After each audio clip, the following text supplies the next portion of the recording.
Welcome to Invest in Yourself, the Digital Entrepreneur Podcast. Join the podcast mogul Phil Better as he interviews successful entrepreneurs that make their living in the digital world. Now, let's join your host, Phil Better, and his special guest today on Invest in Yourself, the Digital Entrepreneur Podcast. Ladies and gentlemen, welcome back to Invest in Yourself, the Digital Entrepreneur Podcast. I am, of course, your host with the most, the podcast mogul, Phil Better. Today, I am very, very excited and honored to have Rikki Arundel on the podcast, a motivational speaker speaking on diversity, speaking on gender roles, speaking on a lot of different things that are coming up in the world today. And I'm so thankful to have you here today, Rikki. It's a pleasure to be here, Phil. Rikki, for my audience, since they may not know who you are, could you quickly give us a little bit of an introduction? Yeah, I'm basically a speaker. I've been speaking professionally for about 40 years now, which ages me a lot. But I got heavily involved in technology back in the 90s when the internet had just started. Literally, I had my first website by 1994, and I got heavily involved in extranets and all sorts of good stuff. Wrote a book, The ABC of the World Wide Web, in 1998, when most people didn't even know there was an internet. We were still trying to figure it out. But I think probably the big thing that shifted me is that I now speak, partly because I've really lost the glamour of racing around the world from one hotel to another using air-conditioned cars and jets and planes, never even knowing which country you're in, let alone what's going on. I like to do it all from my dining room now. I can travel around the world, and I can multi country. You can hit multiple countries from that. Yeah, but I can speak in multiple countries at the same time. So this is what happens. I get a lot of clients that come to me that say, "Look, we've got people in Mauritius, we've got some people in India, we've got a few in London, we've got some in Netherlands, and we want to get them all together and have a talk about the gender issues, that affect different people." So it's quite interesting being able to sort of work internationally, but actually not even leave here, and that's been the big benefit, hasn't it, of COVID, that we've all learned how to use online technology and become digital entrepreneurs through online communications. And that's really where I am now. So I speak about gender and transgender issues and storytelling. I still do a bit about speaking, but mostly I do it digitally now. Mostly it's virtual speaking, which saves on fees. Because if you think about it, you don't have to, there's no hotels anymore, so you don't have to deal with the hotel food, which, let's just be honest, the continental breakfasts at most hotels aren't the best thing. No, they're not. No. I can do 2-3 keynotes in a day without too much problem now, where previously it was one, lots of traveling, sitting in. And I think what people don't get is that for most speakers, as a speaker before, the whole Zoom thing took off in 2020, we spend most of our time on our own in a hotel room waiting for the meeting that's going to happen tomorrow. I much prefer the idea of the comfort of my own home until I'm ready to go online, and then we go for it. So. Yeah, no, and plus you can always just be in shorts. That's the big thing. The shorts. As long as up here, as long as the upper part is good, there's no worries. Like shorts, skirt, like whatever you feel like. Yeah. Now, Rikki, you said you started in the digital world back in the 90s when the jump of the internet with your first book. How did you decide, like, hey, this internet thing, I don't think it's going to be a fad. I think it's going to be here for a long term. Like, how did you start getting into that? I've always been fascinated with technology. I even tried to become a programmer back in the 70s, but I got switched into marketing, and there's always been this tug between the fact I love technology, I love playing with technology, but I also am a bit of a performer, so I like being on stage or on screen or wherever it is. So we've got this battle, and I had been involved in the financial service industry for quite a long time, and technology was slowly moving into people's lives, and and I was head of marketing, so I had a big technology-based marketing operation. So once I left there, I got headhunted into a quite big US technology company, and I could see what was going on, and the whole idea that you could actually go online somehow with your computer, and you could figure out what was the best rate that you could get for something. And yeah, you could buy everything without having the hassle of searching around and sending off. When people don't realize it, back in the 80s, if you wanted to get a quote and do some comparisons, you were setting yourself up for a month-long investigation into which life insurance policy should I buy, or which car insurance policy. Now it's 5 minutes on, on an internet search engine, and you've got it. So I could see really early on, and the MD of the company I did a lot of work for was really heavily into it. He could see the whole thing. It was one of the first dot-com booms in the UK. They did an IPO and all walked away with millions. And then the bubble burst, of course. No, I was a consultant, so I didn't get any of it. Even worse. I didn't have the shares, but never mind. But I learned an awful lot. I learned that technology really was going to change everything about our lives and the way we did everything. But my job throughout the whole of the 90s was trying to convert all of these people that were dinosaurs stuck in the world of rate books and paper-based operations, say, come on, and then CDs came out. I mean, God, the CD-ROM arrived, and then it was a really amazing time, the 90s, as we went through it. Things, we started off with Windows in 1991, and the internet just quietly happened in the background. Nobody was even aware of that for a few years, and I think it was a really exciting time in the 90s as the whole thing just evolved. And and then at the end of the 90s, I set up the Professional Speaking Association in the UK. So and I got very heavily involved there in setting up the association's first website so people could search for speakers. And I've always loved it. It's just, and here I am at 70 now, still thinking, I'm going to keep going with this to the end. Well, I can tell you that you have more energy than most 70-year-olds I know. So I'm pretty sure you can go at least till 90 without an issue. That's maybe 90 is probably where you should start slowing down a little. Yeah. Just maybe once a week doing a couple speeches. But Rikki, you said that you've always had the passion for the technology. You always had a passion for, performing, being in front of the crowd. And I can fully feel that because I love being in front of a crowd. And it's one of the reasons I have a podcast, actually multiple podcasts, because people get to listen to me. And secretly, we all just want to be listened to. I want to know, what made the jump? Going from working for a financial institution or working for a financial company and being full-time there to deciding to risk it, being a consultant, and then going on and building a professional speaking hub for speakers in the UK. Like, what was the driving force? Was there a moment that was like, I want to be my own boss. I want to be the person in my life, like, that controls my destiny? Yeah, it was the back end of the 80s. I just was beginning to. I was coming up 40, and I thought, I got into a bit of an argument with my boss because I'd wanted to do something and I'd gone off and done it. And I said, where were you yesterday? Oh, I had something else to do. I was busy. Oh, you were needed here. We needed this, and I thought, I'm really sick of this. I want to be able to do my own thing. And in fact, I missed out with the company that I got involved with that made a load of money. They offered me the job as marketing manager a few years later.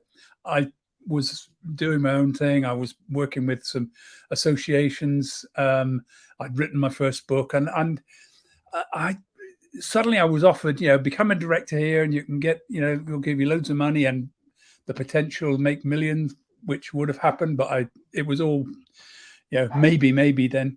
And I thought, no, I don't want to give up this. I've just got myself now where I'm running my own life. It's tougher.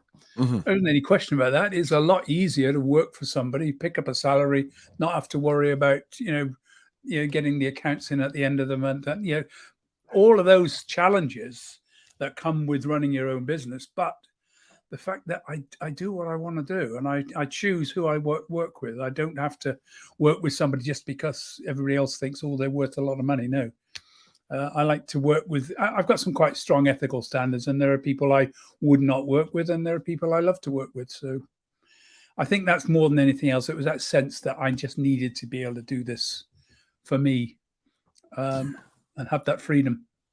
No, I am seeing. I don't know about yourself now in the UK because I'm not over the UK, but I'm in the news. We're getting this quiet quitting, and I feel it is because of the entrepreneurial world that's being sprung up with YouTube sharing how people can become entrepreneurs.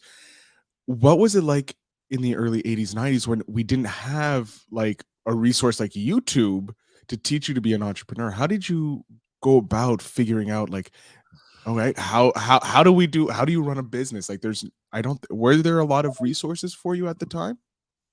No, there weren't.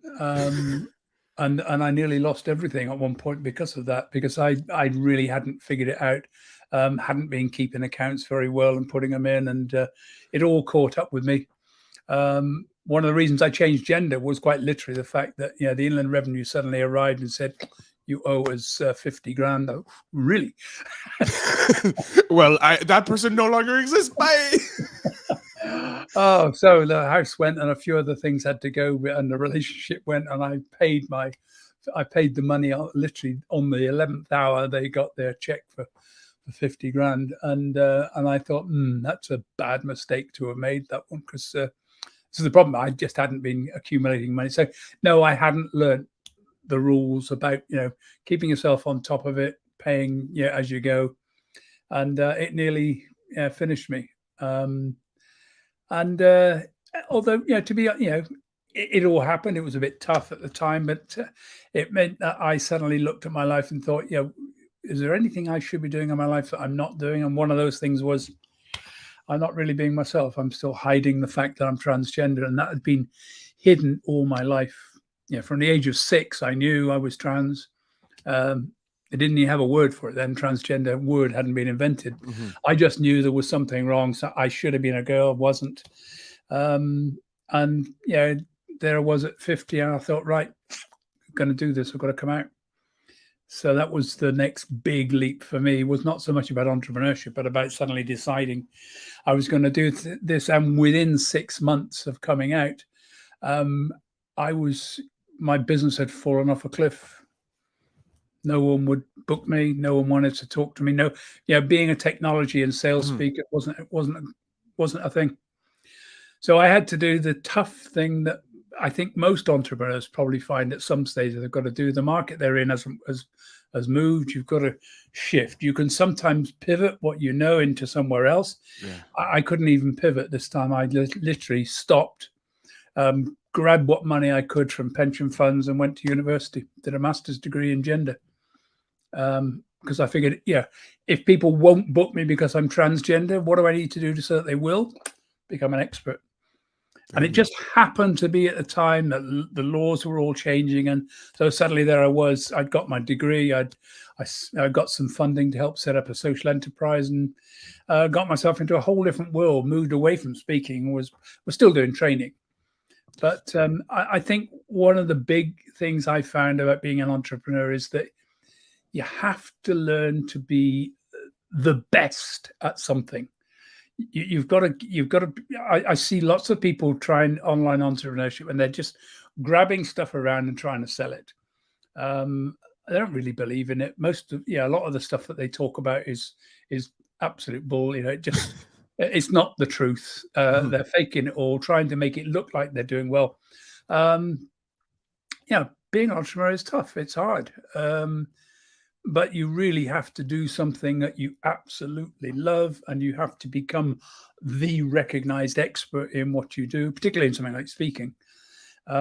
If people hire me, they want to know that they can ask me any question, and I'll have the answer. I'll have been there. I've done it. And it's kind of amazing because 2 points in your life, 2 major points, if you look at it, you were at the forefront of the boom of the .com, and were able to use that to leverage. And then you were at the forefront of this social change. You were Yeah. at a business change, and now you're at a social change, and you're using your expertise because you, even though you can't do talks on marketing and sales, you can still use that knowledge to help Oh, sell your current business, your current talks on gender roles and transgender rights and all that, so that you can become the expert because you have that mastery from the previous job. That's you're, one of the joys of being an entrepreneur is taking your skills and using it to multiply your next skills. yeah. And I think, most people I know who are entrepreneurs have had to make those shifts at some point. They've gone somewhere new. Something new has happened. Sometimes it's because the market. I mean, look at 2020. Yeah. Um, there we were, the whole world suddenly told, okay, fine, we're just going to freeze everything. Not quite sure for how long, but basically stay home. Yeah, stay home, enjoy the relaxation. We're going to go on pause for a bit. So all of a sudden, thankfully, a company like Zoom saw the opportunity, and I think Zoom's probably done more for online presentations. I love StreamYard as well. It's a brilliant product which I've used. So we've had a couple of companies that really grabbed it, and Mhm. interestingly, it's been new companies that Yeah. came from nowhere. The big companies like Microsoft, they had to sort of go and buy Skype and try and reverse that into another product and produce something which It I, works it sort in of the air works. Yeah. quotes. But I always cross my fingers whenever somebody says, "Oh, we're going to do it on Teams." I think, "Oh God, okay." um, I feel you there. yeah, I I've had people coming to me with Google Meet recently. Said, "I want to have a meeting on Google," and I go on Google actually Meet. Google Meets is surprisingly well. I It do enjoy is Google Meet, the but thing I've had to Zoom is. find about Google Meet is that it defaulted to my laptop camera. Yeah. And I could not find how to change that. And I had a whole meeting with somebody thinking, "Where is it? Where is it?" And the whole time you're giving the speech, you're just like, okay, where's that? How do I make it look like I'm not searching for something, but still Yeah. giving the relevant Fortunately, it information? was just a meeting. It wasn't actually an actual presentation. I think, but I've spent the whole today because of that. It was an 8:30 meeting this morning, and it just could not figure it out. And now I found it. I went online and I figured out where's the settings control that enables me to change the camera. Bring in the one. I did an online conference once, and literally they used a back end software which then went into Hopin, which is Yeah. StreamYard's and it had no ability to change the camera settings, so it automatically picked up, and it picked up something that didn't even show me at all. Oh my So God. we had awful problems in the original first meeting, trying to do it by phone, and then I had to go right into the back end of Google's settings on Chrome, and found it in there. So and that's the thing about being a technology entrepreneur, is that you have to learn so much. Don't you? You're constantly learning. It's a field that you never stop learning because No, new things are coming out all the time to try and improve my the world. partner's going nuts at the moment because Apple have just done an upgrade on their iPhone, and it's messed up Facebook, and Facebook haven't caught up. And That is the worst when you get for some reason the companies don't talk to each other when they're updating their things, and then everything starts breaking, and you're like, you guys literally are next to each other in Silicon Valley. You can deliver a note. yeah, You can exactly. deliver a note Well, by have lunch pigeon if together. you Have need lunch to. together. Talk to each other. You just walk across the street. Yeah. But I worked in a tech company, and the guys were sitting next to each other in booths and emailed each other. So Yeah. there we So go. weird. Um, I want to know, Ricky, in your career that spanned many years and it's accumulated a lot of knowledge, is there a moment that you're like, this, apart from being able to have that freedom, that you said, yeah, this is the reason why I jumped into either studying gender roles, the transgender rights, and building that, or doing the technology during your technology time? Was there a period that like, this is why I wanted to become an entrepreneur, like this is why I jumped into the world? Uh, I don't know if there was a moment that sort of took me into. I've always loved technology; just fascinated me right from the very beginning. Um, Becoming an entrepreneur was more about me doing my thing. It's probably more about the speaking. Um, when I do storytelling and speaking coaching for people, particularly executives, and I try to get them to find those extraordinary moments, those moments in their life when everything went off in a different direction. And you can, if you track back your life and do a sort of, look at your path, Mhm. there'll be a moment when suddenly it sprung off onto another direction. And tracking it back to find out what was the moment when that happened. That's often the really interesting thing, where you suddenly see, yeah, boom. I was at college at 18, did my I was trying to get to university. My dad was an engineer. He'd been in the Fleet Air Arm, and he thought engineering was the direction that you ought to be going. But I just couldn't get on with physics and maths and stuff. Maths was okay, but the applied stuff, physics and that, just didn't work for me at all. So I failed all my A levels, and I came back and persuaded me to let me have another year at college. I got to college, and a friend of mine said, "Why don't you come and get involved in the play? We're doing Julius Caesar, Shakespeare's Julius Caesar." I said, "Well, I don't know. I don't think I'm that good at acting." He said, "Well, yeah, come along, and." Yeah, we've only got one changing room for the boys and the girls, so it's a win-win. It's a win-win.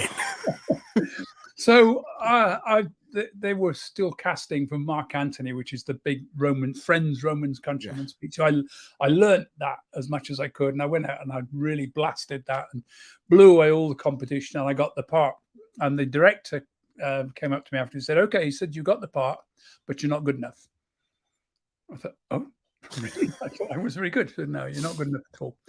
He said, "This is the big part, and I need you to be better. So I need you to try and find some of the drama classes and attend those." And it turned out that the whole drama course just fitted in with all my free time, apart from one.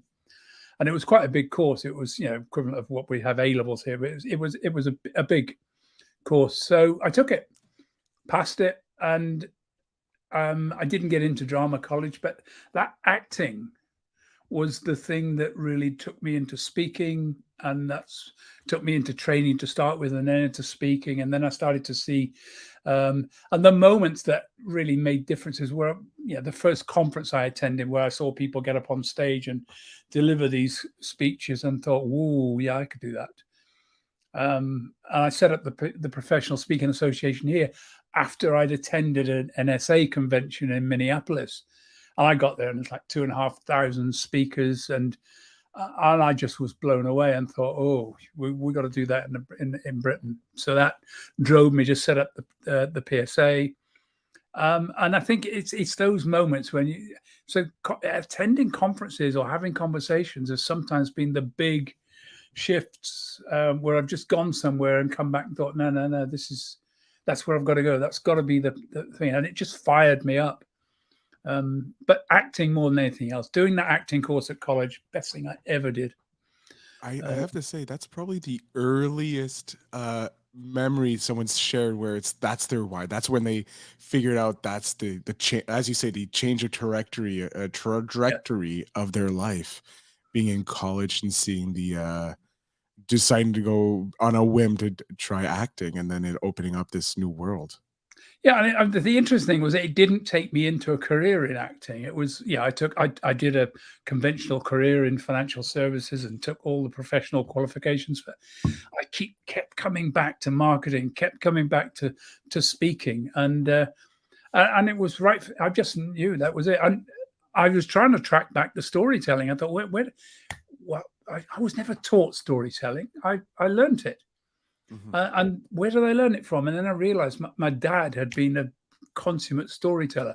He'd obviously had a life during the war and everything else, and he had 25 years in the services.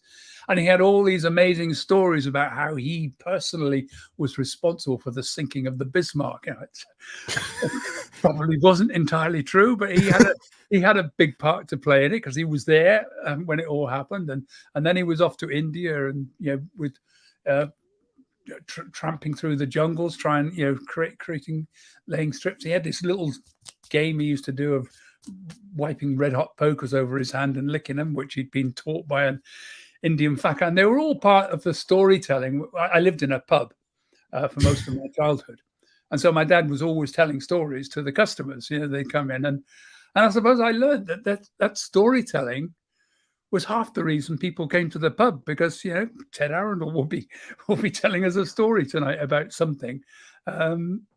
I don't know how true they are, but I learned you can embellish stories, you can polish them and make them sound better. You've got to concentrate, a whole period of time into a very short moment. It becomes a great story. So, the things that put me on the right roads, when we track it back, sometimes it's way, way back, but we don't realize it for maybe 20, 30 years before you think, that was why that happened. Yeah, we need that vision to get that hindsight and see the bird's eye view of the world we live in, and our life that we've had. Because it's taken me looking back and saying, "Oh, so those were the moments in my life that led me to this." Yeah. So yeah, having that distance allows you to see that. Rikki, we are coming up to the end here, and I hate it. I have two questions left, and Cool. sucks because I'm having a great time talking with you and learning about you. But I was wondering if you could provide a piece of advice, since you've had a long career in the entrepreneurial world and with the digital world being part of it. I was wondering if you could give it advice to anybody looking to jump into the entrepreneurial world, looking to get their feet wet and decide maybe the corporate world or the 9-to-5 world isn't really me. I want that freedom that entrepreneurship brings. Do you have any tips for them? You've got to be able to access that personal passion for what you're doing. And I think people too often get attracted by some advertising, some promotion. I'm just as bad. I mean, I've got the number of courses and products and instant wealth programs that I've bought that never worked, but you learn things from it, and it's been fun. But you've got to be working with a passion inside, and the same thing when I'm talking to speakers. Sense of purpose. It's got to have a passion behind it, and if you haven't got that sense of this is what I want to do. When I changed gender, I thought this was going to be a secret for all my life. Once you're out, you're out. That's the great thing about doing something like this. You can't put this back in the bottle. It's, when the secret's out, the secret's out. That's it. You deal with it. And when I came out big, bold, loud, because I was very well known. I was a well-known journalist and speaker. So there was no way to do it quietly. And so I think that's another thing. If you're going to do it big, do it bold, do it loud, be proud. And if as long as it's driven by a passion inside of you, says, this is what I'm meant to do. I mean, I'll tell you one story. I went to an NSA convention in Washington. I think it was Washington or Dallas. Anyway, I'd had an opportunity to get in front of about 100 really top speakers and ask one question and get 5 minutes of quick fire answers from some of the top speakers in the world. People like Brian Tracy and Zig Ziglar and that were there in that audience. So this was unbelievable opportunity, 5 minutes of gold. And I said, look, in the UK, the top speakers are nearly all celebrities. What do I do to become a celebrity? And there were a few answers coming around. And somebody suddenly said, Rikki, being a celebrity means being celebrated for something. What do you want to be celebrated for? Ooh. I thought, wow. And I didn't have the answer. 2 days later, I'm driving home back in the UK, and I don't know where this voice came from, because it was not my voice, but this big voice came into my head that said, be celebrated for being transgender. And we're live. I won't say exactly what I said to that. a few choice curse words maybe have escaped Exactly. the words. You are kidding. And it wouldn't go away. This thought had got in my head. Be celebrated for being transgender. My God. Is that what this is all about? And that was it. Once I took the road to start coming out, there was no way to stop it. And I've never regretted it, no matter what. It's been tough. There have been times when I've had literally no money at all, but it has been, an unbelievable journey. and I wouldn't trade it for anything. I love it, Rikki. That's celebrate. Have a reason to be celebrated. You found your reason to be true. Yeah. You're showing that other people, like, it doesn't matter. You can be who you are, no matter what time in your life, period in your life. Be true to yourself. I love that. Now, I like this because it goes back. It goes into the question from Spark from Seek Discomfort, the boys over at Okay. Yes Theory. If you were 99 years old and given a chance to come back to today, what would you do right now? Oh gosh, now that is a interesting question, isn't it? If I came back to today, I think I would do exactly what I'm doing. We're going through a pretty tough time right now globally. Mhm. A lot of people are facing huge problems, and I think a lot of people, when they're tackling big energy bills and prices going through the roof, cost of gas getting stupid. We forget that businesses have that same problem multiple times. So because they've got, I mean, it's just hitting businesses even more. So I'm just finding that what I've got to do is to just get out there, show up, speak anywhere I can, speak for free, get on podcasts, guest on podcasts, write on LinkedIn, do some videos on LinkedIn. Just get out there and be out there, because from a business point of view, that's all you can do as an entrepreneur. It's a tough world trying to get and connect with people. We can do all sorts of networking, but the thing that gets me most business is people saw me. And that's what people say. I saw your TEDx talk. I saw you on a thing. A friend of mine saw you speak on a do a conference, and we'd like to. That's what most of my work comes from. That kind of word of mouth. People saw me because I got out there. And when things get tough, I know I've just got to be out there even more. Yeah, and you've proven that you can come back from multiple hardships, or going behind the 8 ball with the change in your business and all that. You're able to overcome any challenge, and I'm sure you're going to dominate for the next at least 20 years until you're 99, so you can go back at 99 and be like, I wish I was back 20 years ago. Yes.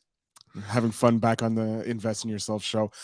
Rikki, I'm going to jump off stage. I'm going to allow you to have the last little 5 minutes to let my audience know where they can connect with you, how they can book you, or anything you want to share with my audience. The floor is yours. Oh, thank you very much, Phil. Yep. I love doing what I do, which is actually about helping raise awareness and helping organizations to become more LGBT inclusive. Right now, I actually don't even have a website. It got hacked badly, and I found I'm getting more connection through LinkedIn, which is where you'll find me.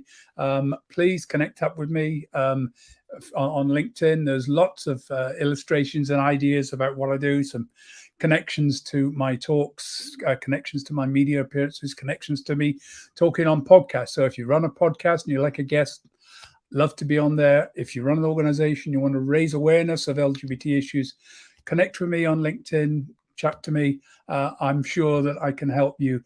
And I can certainly deliver an entertaining, interesting presentation to help everybody get a better idea about this strange, weird LGBTQ world. So catch me on LinkedIn. I'm the only Rikki Arundel, Rikki Arundel, Rikki Arundel. There we are. Oh, other side. Yep. I'm the only Rikki Arundel in the world from what I can work out. So just check me out on LinkedIn, and love to talk to you. Awesome. Thank you so much, Rikki. To my audience, of course, the links will be down in the show notes below to connect with Rikki. Please do. They have a wealth of information on their LinkedIn profile. Have it pulled up now just to get more information about Rikki. And I can't thank you enough, Rikki, for coming on the show today and sharing your story. Been a great pleasure. Thank you, Phil. You're very welcome. And my audience, you know what time it is. It's the end of the episode, so I want to thank you for listening. Thank you, Rikki, for coming on. And as always, invest in yourself.